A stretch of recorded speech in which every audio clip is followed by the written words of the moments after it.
இவ்வளவு அழகா படம் தொலைச்சிட்டியாரா? உனக்கு ஏத்த போல இந்த ஊர்ல எல்லாம் இருக்காது. கண்டிப்பா அசல் ஊர்ல தான் இருக்கும். எவ்வளவு அழகா இருக்க. என் கண்டே பற்றும் போல இருக்கு. கண்டிப்பா பிறந்திருப்பா. இன்னும் நம்மளை தேடி வராம இருக்கா? அட்ரஸ் எதுவும் கிடைக்கலையோ? திடீர்னு இன்னும் பொண்டாட்டி கால் பண்ணிச்சு. என்னடா இது பதறிட்டேன். பார்த்தா ஒரே அழுக, மன்னிப்பு கேக்குது. இனிமே லைஃப் ஃபுல்லா உங்ககிட்ட சண்டை போட மாட்டேன்னு புலம்பல. இனிமே நீங்க என்ன சொன்னாலும் கேட்பேன்னு உருகலு. நானும் ஒரு மாதிரி ஃபீல் ஆகிட்டேன். ஆனா யாரோட பொண்டாட்டின்னு தான் தெரியல. அப்போ உன் பொண்டாட்டியா? ஏன் பொண்டாட்டியா? அவளுக்கு தமிழ்ல பிடிக்காத ஒரே வார்த்தை மன்னிப்பு. ஆனா மச்சான், ராங் காலா இருந்தாலும் இப்ப வரைக்கும் மனசு ரொம்ப நெகிழ்ச்சியா இருக்கு. காலையில இருந்து அப்பாவை காணோம். ஒருவேளை கறி வாங்க போயிருப்பாரா? இருக்கும் கிளிக்கீஸா வாங்கிட்டு வரேன் நேற்றுலாம் சொன்னாரு. இன்னும் ஆளை காணோம். செருப்பு சத்தம் கேக்குது. வந்துட்டாரா? அஜய்ஜோ, அவரு வேற வரலன்னா அம்மா சாம்பாரை வச்சிருமே. ஒரே பதக்கமா இருக்கு. பொண்ணு ரொம்ப பொறுமைசாலின்னு சொன்னாங்க. நானும் நம்பி கட்டிட்டு வந்தேன். இங்க கட்டிட்டு வந்த போதுதான் தெரியுது எவ்வளவு பொறுமைசாலியா இருக்கா. 10 மணிக்கு பொறுமையா எந்திக்கா. இதுக்கே இப்படின்னா இன்னும் சமையல் டாப்பா செய்வான்னு சொல்லியிருக்காங்க. அவ எந்த டாப்ல உட்கார்ந்து சமையல் செய்ய போறாலே தெரியல. அவசரப்பட்டு கல்யாணம் பண்றதும் ஆடி தள்ளுபடியில பொருள் வாங்குறதும் ஒண்ணுதான். சரியா அமைஞ்சா நமக்கு அதிர்ஷ்டம், சரியா அமையாட்டி தள்ளி விட்டுருக்கு அதிர்ஷ்டம்.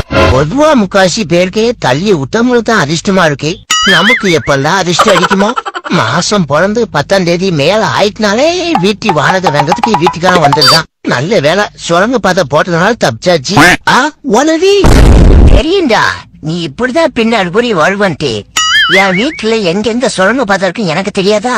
வாடகை எப்ப தருவேன்? அடுத்த மாசம் சேர்த்து தந்துருவேன். போன மாசம் என்ன? அடுத்த மாசம் சேர்த்து தந்துருவேன்னு சொன்னேன். எப்போதுமே பேச்சு மாற மாட்டேன், ஒரே பேச்சுதான்.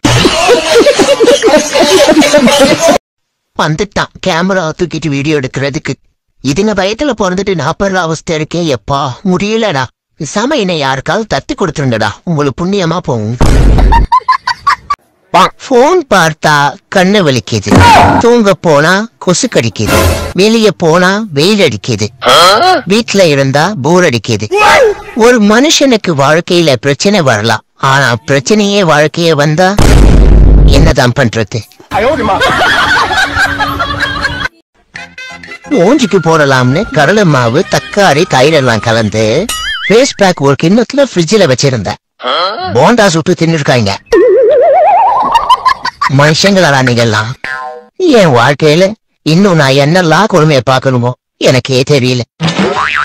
இவனை நல்லா இருக்கிறதுனாலயே ஒரு குறுகுறுப்புக்காரன் கூட ஊருக்குள்ளேயே வரமாட்டான். இனிமேல் யாருக்குமே நல்ல காலம் பொறுக்காதுன்னு அவனுக்கும் தெரிஞ்சிருச்சு. ஆண்டவா, பிரச்சனை சமாளிக்கிற மனதைத்து எனக்கு கொடுப்பா. மாடிதா, பிரச்சனைகளை மட்டும்தான் என்னால கொடுக்க முடியும். அதை நீ தான் சமாளிக்கணும். நான் தான் சமாளிக்கணுமா? உண்டியில 100 ரூபா போடாமலே இருந்துக்கலாம்.